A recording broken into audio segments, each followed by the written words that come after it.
Assalamualaikum warahmatullahi wabarakatuh. Shalom, Om Swastiastu, Namo Buddhaya, Salam Kebajikan. Yang terhormat Bapak Marmono Singgi selaku dosen mata kuliah Manajemen Keuangan Lanjutan. Nah, di sini saya Aisyah Filana Wardani dengan NIM 210810201029 akan menjelaskan sedikit materi tentang kegagalan perusahaan dan reorganisasi. Pengertian kegagalan dan reorganisasi. Yang pertama ada pengertian kegagalan. Weston dan Copeland sendiri menyebutkan bahwa kebangkrutan adalah suatu kegagalan yang terjadi dalam perusahaan apabila perusahaan tersebut mengalami kegagalan ekonomi dan juga kegagalan keuangan. Nah, kegagalan ekonomi sendiri biasa disebut dengan economic distress. Nah, kegagalan dalam arti ekonomis ini bahwa pendapatan perusahaan tidak mampu lagi menutup biayanya, yang berarti bahwa tingkat labanya lebih kecil daripada biaya modalnya. Nah, selanjutnya yaitu kegagalan keuangan.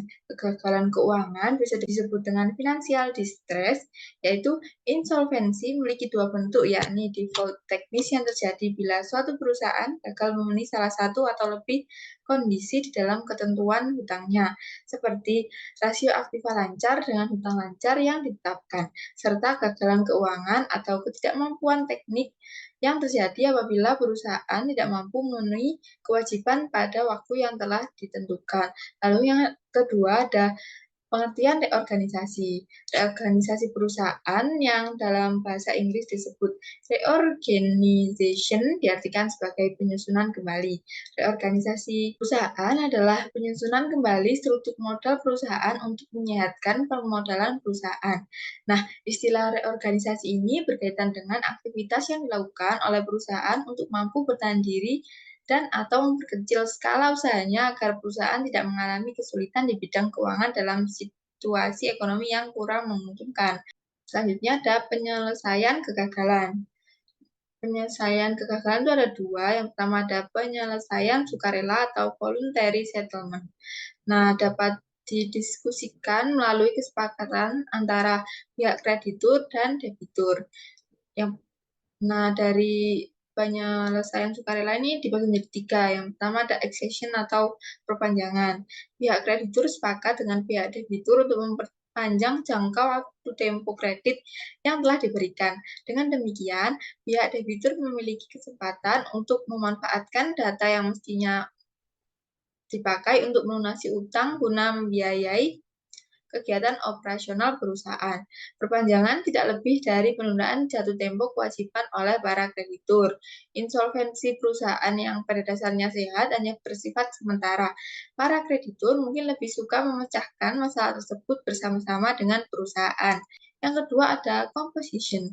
Nah, kreditur tersedia untuk menerima pembayaran sebagai tagihannya dan merelakan sebagian yang lainnya tidak membayar, atau jika kreditur bersedia untuk merubah uang menjadi penyertaan modal. Hal ini akan meringankan perusahaan dari kewajiban membayar bunga dan pokok pinjaman. Komposisi menyangkut penyelesaian pro rata atas klaim para kreditur dengan kas atau dengan kas surat promses. Para kreditur harus mau menerima penyelesaian sebagai seluruh klaim mereka. Misalnya, yang ketiga ada liquidation by voluntary agreement. Nah, di sini para kreditur secara bersama memusatkan atau meminta likuidasi perusahaan secara informal. Keuntungan yang bisa diperoleh yaitu waktu penyelesaian likuidasi lebih cepat, biaya yang dikeluarkan lebih murah, nilai aset perusahaan yang dilikuidasi masih sangat tinggi. Dalam keadaan tertentu, para kreditur mungkin merasa bahwa perusahaan seharusnya tidak dilindungi karena kesulitan keuangan yang lebih hebat. Tampaknya jika tidak akan bisa dihindari lagi. Jika likuidasi adalah satu-satunya pemesanan yang realistis, maka likuidasi ini bisa dicapai entah melalui penyelesaian pribadi atau melalui tuntutan kebangkrutan.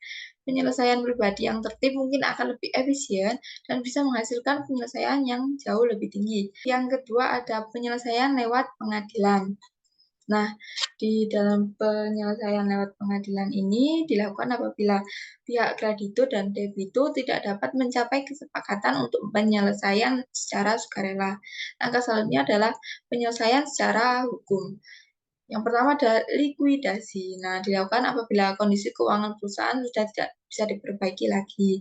Keputusan pailit atau bangkrut ditetapkan oleh pengadilan niaga. Penjualan aset perusahaan yang sudah bangkrut dilakukan dengan cara lelang dan hasilnya dibagikan kepada kreditur setelah dikurangi biaya-biaya kepailitan. Pihak yang bisa mengajukan atau memintakan likuidasi atau kepailitan ini ada debitur, seorang atau lebih debitur, dan jaksa. Langkah-langkah reorganisasi. Ada 3. Yang pertama ada menentukan nilai perusahaan. Nah, penilaian ini adalah yang sering digunakan untuk menghitung nilai perusahaan berdasarkan tingkat kapitalisasi. Dengan jalan mengkapitalisasi keuntungan di masa yang akan datang dengan tingkat kapasitas yang tertentu. Yang kedua, ada menentukan struktur modal yang baru. Struktur modal bertujuan mengurangi biaya tetap atau bunga, supaya perusahaan tetap bisa beroperasi dengan lebih fleksibel untuk mengurangi beban tetap tersebut. Total hutang biaya biasanya akan dikurangi. Yang ketiga, yaitu menentukan nilai surat berharga lama untuk diganti dengan surat berharga baru. Contoh, yang pertama ada diperkirakan keuntungan perusahaan ABC setiap tahun adalah 3 juta. Nah, jika tingkat keuntungan yang layak untuk perusahaan seperti itu adalah 20%, maka nilai perusahaan adalah 3 juta per 0,20 sama dengan 15 juta. Menyusun kembali struktur modal dilakukan dengan mengurangi beban tetap perusahaan melalui yang pertama, mengubah utang menjadi saham istimewa atau saham biasa. Yang kedua, yaitu memperpanjang jangka waktu pinjam. Lalu contoh yang kedua ada struktur modal perusahaan alfa sebelum reorganisasi sebesar 40 juta. Nah, 40 juta itu diperoleh dari obligasi sebesar 12 juta, subordinate debenture sebesar 5 juta, saham istimewa sebesar 10 juta, dan saham biasa sebesar 13 juta, dan di total sebesar 40 juta. Lalu apabila ditentukan nilai perusahaan setelah reorganisasi sebesar 30 juta, maka struktur modal baru yang mungkin dibentuk yaitu obligasi sebesar 4 juta, income bond sebesar 8 juta, saham istimewa sebesar 5 juta, lalu saham biasa sebesar 13 juta, dan total yang diperoleh yaitu 30 juta. Nah, penyusunan struktur modal tersebut dengan pertimbangan untuk mengurangi beban tetap dengan jalan yaitu yang pertama, sebagian obligasi dirubah menjadi income bond sebesar 8 juta dan sisanya 4 juta tetap sebagai obligasi. Yang kedua ada subordinate debenture dirubah menjadi saham istimewa sebesar 5 juta. Lalu yang ketiga ada saham istimewa dirubah menjadi saham biasa sebesar 10 juta. Lalu yang terakhir ada saham biasa dinilai 3 juta. Nah, penyusunan struktur modal yang baru dipengaruhi oleh judgement, dengan kata lain, tidak ada pedoman pasti bahwa struktur modal harus mengikuti rumus-rumus tertentu. Penyusunan struktur modal hanya berpedoman bahwa suatu perusahaan seharusnya bekerja dengan beban keuangan tetap yang tidak terlalu besar. Nah, sekian saja dari saya. Bila ada kesalahan kata, mohon dimaafkan. Wassalamualaikum warahmatullahi wabarakatuh.